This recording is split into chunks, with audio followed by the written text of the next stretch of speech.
Hello everybody and welcome back to the Fortress of Solitude. Today we're going to be talking about the Immortal Legend Batman issue 1 by Kyle Higgins, Matt Groom, Erica DeRusso, Dan Mora, Igor Monti, and Tamara Bonvillain. Batman gets a sci-fi Sentai-like overhaul in this new Elseworlds book that takes us far away from Earth and to the planet Avoca, where a ship is shot down over a desert canyon. The pilot of the ship escapes the crash site, intent on getting away from whatever is hunting him. The man races through a rainbow crystal cave, shooting at the shadow pursuing him and bringing the cave entrance down on him, thinking that he's finally beat him. The man is dead wrong though, as out of the rubble bursts the Batman, who demands the man tell him where Bruce Wayne is. As far as openings to Elseworlds books go, this is really doing things quick. Lots of Elseworlds like to try and ease you into the world because you're going into a world you don't know about, that there's been changes to the world. But Kyle and Matt just don't play that way here, and we know who Batman is, we know what he is, we just jump straight into it and he's apprehending a bad guy. The tease as well that this isn't Bruce's Batman is interesting, since it's Elseworlds. Bruce can be a completely different character if the writers want him to be. Sometime later, Mayor Harvey Dent and Sheriff Bruce Wayne meet with Ada V, the manager of the Dayton Kane mining site. They are there since Ada found another mutilated body on the site, something no one saw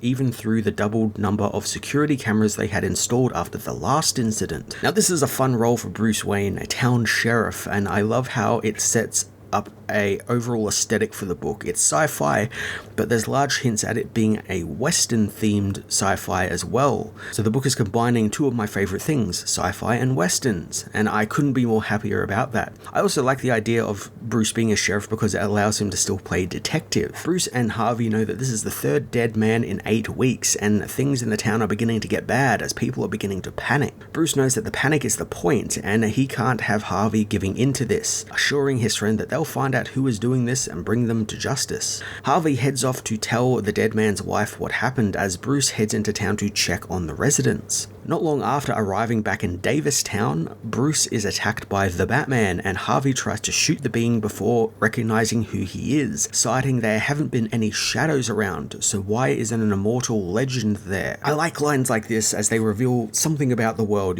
like immortal legends being a big thing in this world, that multiple planets seem to know who and what they are, and they seem to be some type of group. Maybe it's like this world's version of the Justice League, and I wonder if we'll end up seeing something like Immortal Legends Superman or Wonder Woman or Flash. Batman points to Bruce being a shadow, but Harvey thinks that's absurd, and Batman doesn't think a famous trillionaire like Bruce Wayne would just suddenly relocate to a backwater outpost out of nowhere. Bruce says that he was tired of the gossip and business meetings and wanted more in his life, wanting to streamline it and become a better man because of it. Bruce cites how the killings didn't start until Bruce came to Avoca, but the sheriff tries to pin the blame on the Batman, since there's been rumors going around that the masked vigilante has turned rogue, attacking and even killing a cryogenics scientist, which has to be a reference to Mr. Freeze. Batman attacks Bruce and Harvey, and he's hit by a arriving mining vehicle driven by Ada, who rescues the men and hightails it out of town, where the book now takes a turn into Terminator 2 territory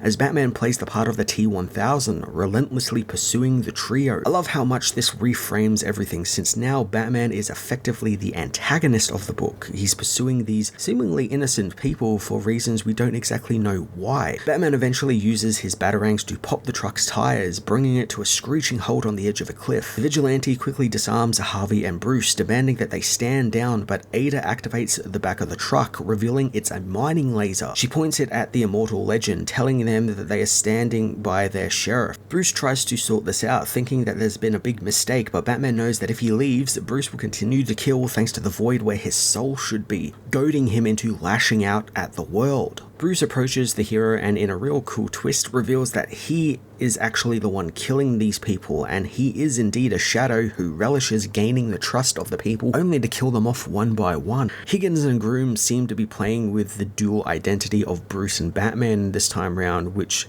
is really cool. I really like how it's being framed not just in like Bruce being Batman and having to lead a double life and juggle a double life and everything, but I like that they're seemingly now two separate characters where Batman exists and Bruce Wayne also exists, and Bruce Wayne is like the evil counterpart, which when you look at both of the characters you think that like, oh, maybe Bruce is the more, normal of the two identities, and Batman, the guy who dresses up as a giant bat, is the one who's a bit more crazy and a bit more psychotic. So I like that there's that switch there with this. Sheriff Bruce knows who Batman really is, and he won't risk his polite self, quote unquote, to show the true face of Batman. Batman decides to prove this Bruce Wayne is really a shadow to Harvey and Ada, deactivating his suit and revealing Immortal Legend Batman is the real Bruce Wayne. Sheriff Bruce didn't think that he had it in him and decides to reveal his own identity, deciding to fully reveal himself as the Two-Faced Man. Now this is a really fun inverse, a false Bruce becoming the Two-Face in this universe, but I also like that the name is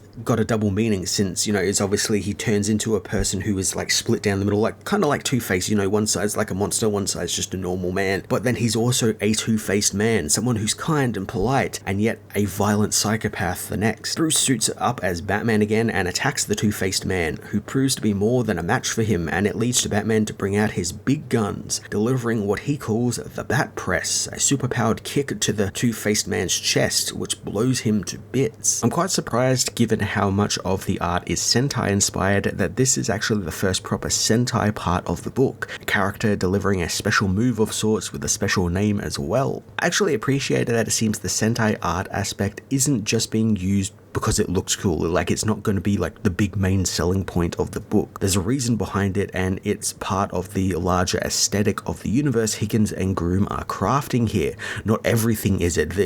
As evidenced in this world, we go to a world where it's more like a sci-fi western, and I imagine in the preceding issues we'll go to different worlds that are sci-fi inspired in other ways other than western or Sentai. In the explosion, Harvey and Ava are thrown from the cliff and Batman jumps after them, rescuing them from death. Harvey apologizes for not recognizing the shadow, but Batman knows that it's not the bear's fault, it's his, and he is going to fix it. Jumping in the Batwing, Batman blasts off from the planet, leaving them both to watch the starry skies. So that's a pretty cool ending for issue 1. It's a nice contained story, gives us a decent amount of lore and everything, but the book doesn't actually stop there, as we get a actual big lore dump here, which shows how Earth took to the stars in the 22nd century, but to cross vast distances they used black matter to bend space-time, but doing so unlocked a doorway to another universe, one made of humanity's shadow. The shadow monsters from this universe invaded, wreaking havoc until 3 powerful warriors emerged to combat them. This is where the Sentai inspiration comes from. As I said before, it's like it's being used as the base of everything, and everything's kind of building on top of it, and that's kind of the layer that everything is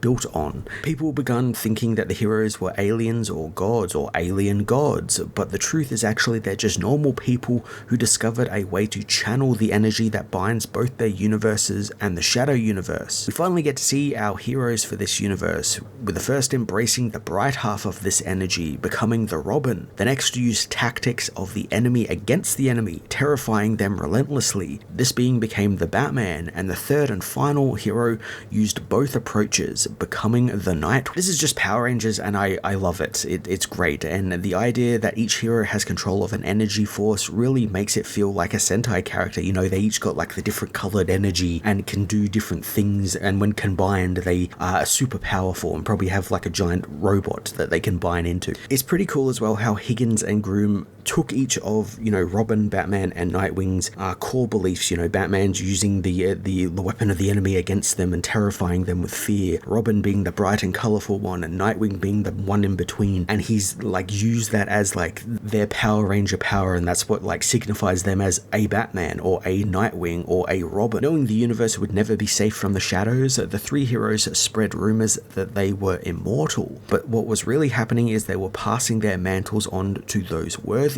The most recent being Stephanie Brown, passing the Immortal Legend Robin mantle to Tim Drake, and 2 years before that, Harper Row passed the Nightwing mantle to stunt pilot Dick Grayson. One of the more interesting things in this section is the revelation that Bruce Wayne was not the first Batman. Someone else was before passing it to him.